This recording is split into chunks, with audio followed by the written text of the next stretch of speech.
Use of punctuation. इससे पहले हमने कुछ टेंसेस के बारे में पढ़ा है, तो समाधान प्रेजेंट टेंस के बारे में पढ़ेंगे और पास्ट टेंस के बारे में पढ़ेंगे। तो आज का जो स्पेशल क्लास हमारा ये रहेगा पंक्चुएशन।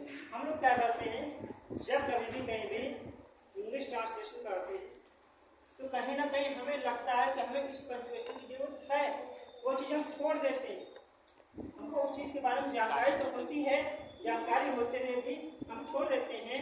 तो इसका रीजन ये होता है कि हमें पंक्चुएशन का नॉलेज नहीं होता है। जबकि पंक्चुएशन मीन्स होता है जो हम लिख रहे हैं, जो भी हम लिख रहे हैं, यानी कर लीजिए भाषा में देखो हम उचित विराम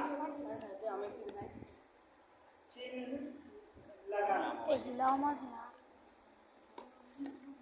ठीक है। यानी पंक्चुएशन का मतलब क्या होता है कि लिखित भाषा में जो भी भाषा हम लिख रहे हैं, ट्रांसलेशन कर रहे हैं या स्टोरीज बना रहे हैं, ठीक है, या मान लीजिए क्वेश्चन का आंसर लिख रहे हैं, जो भी है जो भी लिखित भाषा है, उस लिखित भाषा में यदि हम उचित विराम चिन्ह का प्रयोग नहीं कर रहे हैं तो क्या होगा, हमारा कहीं ना कहीं पंक्चुएशन में प्रॉब्लम आएगी, ठीक है। तो सबसे पहले चाहे हमारा अफर्मेटिव हो सेंटेंस, चाहे नेगेटिव हो, चाहे इंटरोगेटिव हो, ठीक है। यानी आपका चाहे पॉजिटिव सेंटेंस आप ले लीजिए, चाहे इसके बाद में आप नेगेटिव ले लीजिए, चाहे आप इंटरोगेटिव ले लीजिए,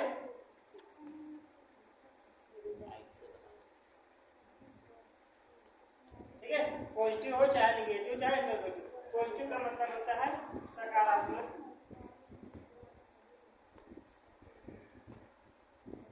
या इसको हम बोल सकते हैं साधारण। नेगेटिव का मतलब होता है नकारात्मक, और इंटरोगेटिव का मतलब होता है प्रश्नवाचक, ओके। देन यानी चाहे हमारा पॉजिटिव हो नेगेटिव हो इंटरोगेटिव कुछ भी हो, यदि हम उचित विराम चिन्हों का प्रयोग करेंगे तो हमारी पंक्चुएशन होगा पॉसिबल। तो हमारा नंबर एक क्या आता है, पॉजिटिव। पॉजिटिव का फार्मूला कुछ इस प्रकार से होता है, पॉजिटिव में कोई भी हम सेंटेंस का ट्रांसलेशन कर रहे हैं या स्टोरी बना रहे हैं तो सबसे पहले हमारा सब्जेक्ट आएगा, उसके बाद में हमारा हेल्पिंग वर्ब आएगा। हेल्पिंग वर्ब हमारा रिकॉर्डिंग टेंस आता है, जिस टेंस का हम पंक्चुएशन कर रहे हैं, फिर प्रेजेंट इंडिफिनिट का कर रहे हैं तो हमारा प्रेजेंट इंडिफिनिट के अकॉर्डिंग यहाँ पे हेल्पिंग वर्ब लगेगा। जब प्रेजेंट कॉन्टिन्यूअस का यूज कर रहे हैं तो प्रेजेंट कॉन्टिन्यूअस टेंस के अकॉर्डिंग यहाँ पे हेल्पिंग वर्ब लगेगा, ठीक। उसके बाद में हमारा आता है मैन वर्ब। अब मैन वर्ब जो होगी वो भी हमारी रिकॉर्डिंग टेंस ही लगेगी, ठीक है। तो मैन वर्ब हमारी होगी वो किसके अनुसार लगेगी, टेंस के अनुसार ही हम वर्ब का प्रयोग करेंगे। उसके बाद में हमारा ऑब्जेक्ट आएगा। उस ऑब्जेक्ट के बाद में देखेंगे फिर कुछ अदर चीज बच रही है तो उसको कॉम्प्लीमेंट में हम लिख देंगे, ओके। ये हमारा पॉजिटिव का फार्मूला हो गया। देन हमारा सेकंड नंबर पे आता है नेगेटिव। निगेटिव में क्या होता है कि हमारा नकारात्मक मतलब नहीं वाले, जैसे वह खाना खा रहा है, दूसरा वह खाना नहीं खा रहा है, ठीक है। इसमें आएगा हमारा सबसे पहले सब्जेक्ट आएगा, उसके बाद में according the subject helping verb आएगी, उसके बाद में हमारा नॉट आएगा, देन हमारी मैन वर्ब आएगी, उसके बाद में हमारा ऑब्जेक्ट प्लस कॉम्प्लीमेंट, जो कुछ भी बच रहा है वो हमारा आ जाएगा सर। उसके बाद में इंटरोगेटिव,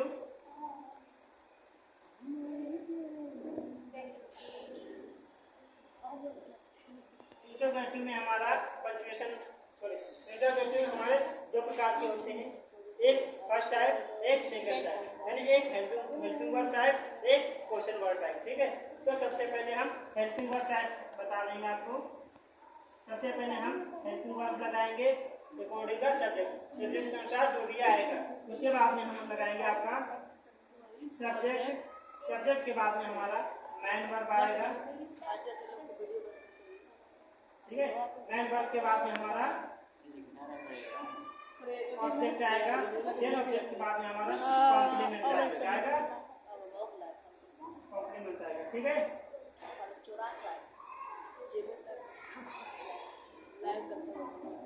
इसके बाद में जो सेकंड नंबर होता है, सेकंड नंबर में सबसे पहले UW यानी क्वेश्चन वर्ड आएगा, उसके बाद में हमारा HB यानी हेल्पिंग वर्ब आएगी, उसके बाद में हमारा MV यानी मेन वर्ब आएगी, उसके बाद में हमारा सब्जेक्ट आएगा, देन हमारा कॉम्प्लीमेंट लास्ट में सब्जेक्ट जाएगा। हाँ, और इन चीजों का सब्जेक्ट तो लिखे नहीं इसमें, बोले थे पहले उसके बाद सब्जेक्ट ही आएगा। ओके, ये इस प्रकार से हमारा हो जाएगा। ठीक है, इसको